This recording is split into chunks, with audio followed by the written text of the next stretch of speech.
A Christmas Disaster by Jocelyn Egbert and Michael J. Egbert. This book is dedicated to my friends and my family who are always there for me. Christmas is coming, it's almost here. Lindy and her twin sister Peppa were busy getting ready for the big day. With their mother's help, the three of them were off running through different stores, grabbing everything they could.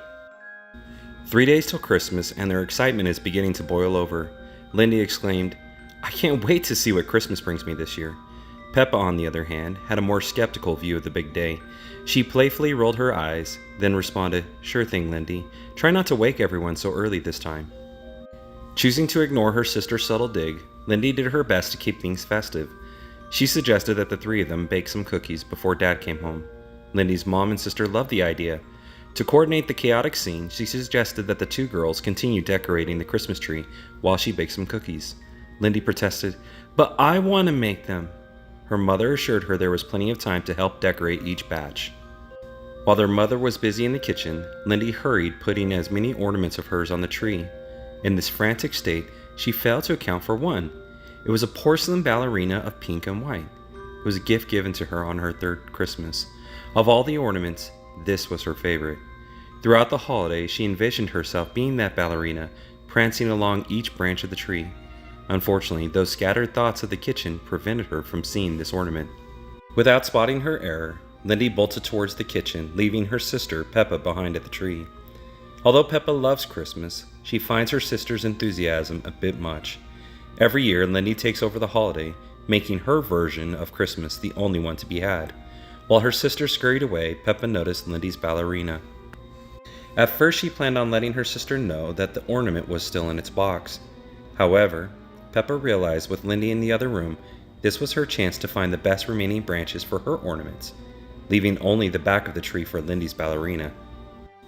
Peppa went ahead and placed each of her ornaments on those empty branches that she wanted.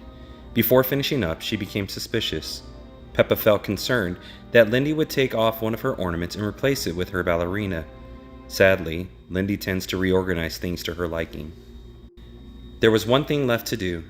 Peppa took the ballerina and hung it on an empty branch in the back. After placing the ornament on the tree, Peppa turned towards the kitchen. That's when she heard a loud crash coming from where she was. Startled, Peppa twisted her body towards the source of the sound. At first, she was relieved to see that it wasn't the tree. Unfortunately, that brief moment of relief went away when she saw that the noise came from the ballerina. It had shattered into several pieces. Once they heard the sound, Lindy and her mother sprinted towards the tree to see what was the matter. Lindy demanded, "What happened?" Ashamed, Peppa lowered her head, pointing towards the broken ornament. Lindy peeked over Peppa's shoulder to see what she'd been pointing to. Immediately, her face turned beet red. She couldn't believe it was her ornament that fell. Lindy sobbed. Her mother tried to console her, but it was no use. Lindy caused such a commotion that her mother attempted to silence her tears by smothering her face into her shoulder. Once her cries turned into a whimper, their mother turned towards Peppa and asked what happened. She relayed to them how she finished hanging her ornaments and saw the ballerina off to the side. Peppa explained, "I thought about telling Lindy, but didn't think it was a big deal for me to do it instead. So I put it on one of the empty branches in the back." Lindy exclaimed, "You did this! You broke my ornament!" "Why would you? How could you?" Pretty soon everything she attempted to say came out muddled. Peppa offered, "It was an accident, I swear. I didn't mean to break your ornament." Wanting a better explanation, Lindy pressed, "So how did it end up in the back?" Peppa stated, "Like I said, when I was done, I put it there. I saw some empty branches in the back and thought it was a good spot for it." Refusing to accept her reasons, Lindy challenged, "You know I love that ornament. It's my favorite.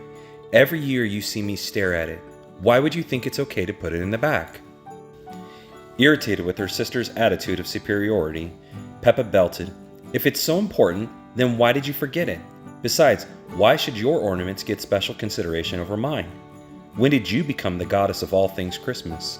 Their mother, sensing the tension escalating between the pair, stepped in and offered, "All right, that's enough. Peppa, you know not to touch other people's things, especially without their permission. And Lindy, you need to accept that this was an accident. I want you both to say sorry." Both girls did as they were told. However, Lindy refused to believe that Peppa's apology was sincere. Thankfully, the kitchen timer went off. It helped redirect everyone's attention elsewhere. As their mother pulled out a fresh batch of cookies, Peppa saw that some of the cookies had already been decorated. Without thinking, Peppa ate one of the Santa cookies. Witnessing her sister's brazen act, Lindy looked on in horror as Peppa mouthed, "What?" Lindy directed her attention towards their mother and whined, "Mom, Peppa ate the Santa cookie I made for Dad."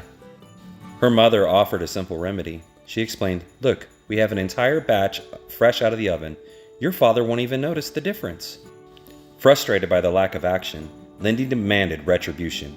Annoyed with her daughter's attitude, Lindy was ordered to her room. Wishing to make peace, their mother turned to Peppa and pointed out, "I know your sister can be stressful to deal with. However, even if you didn't mean anything by it, you should go apologize to her and make things right." Confused by the request, Peppa asked, "Why?" Her mother assured her it was necessary. Even if she didn't mean to, she still ate something that was someone else's. Acknowledging the mistake and apologizing for it is the only way to get past it. Begrudgingly, Peppa consented to her mother's wishes. She went into her sister's room and found her face buried into her pillow. With a muffled command, Peppa heard her sister order her out. Fearing what she'd face if she didn't make peace, Peppa offered another apology. Unfortunately, Lindy refused to believe it was sincere. Still, she accepted Peppa's apology, knowing it was the only way out of her room. Thankfully, those minor infractions didn't affect the remainder of the night. By the time their father came home, everything inside the house seemed all right.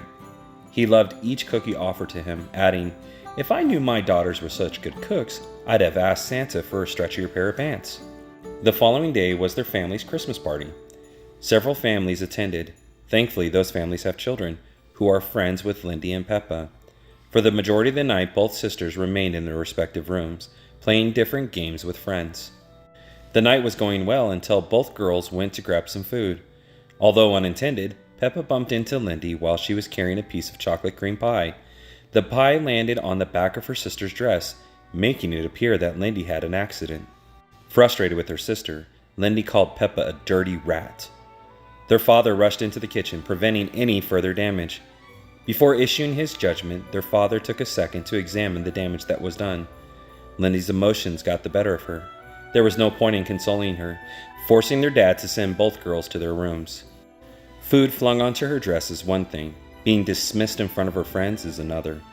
Lindy's convinced this Christmas is the worst ever, and it's Peppa's fault. Tears rolled down her cheeks as she followed her sister upstairs. The problems of the day drifted into tomorrow. By the next morning, the girls were still ignoring each other. Attempting to move past last night, their mother requested each of their Christmas lists. Lindy was the first to share. The list contained a whopping 100 different gift requests. Her mother expressed concern over such an excessive list. Feeling rejected, Lindy stormed out of the room. On the other hand, Peppa's list was simple. She desired one thing: to make up with her sister. Peppa went ahead and made a special Santa Claus cookie for her sister. She also took the morning to fix Lindy's ornament. By Christmas Day, Peppa presented her sister with both the ornament and the cookie, then pleaded, "I'm sorry for everything I did. I want us to be friends again, please." Lindy lovingly responded, "Of course, and I'm sorry too. You should know we'll always be more than friends. We're sisters." The pair learned that it's never too late to make things right. From then on, they owned each of their mistakes and went about fixing them right away. They did so by remembering one simple rule: to be kind.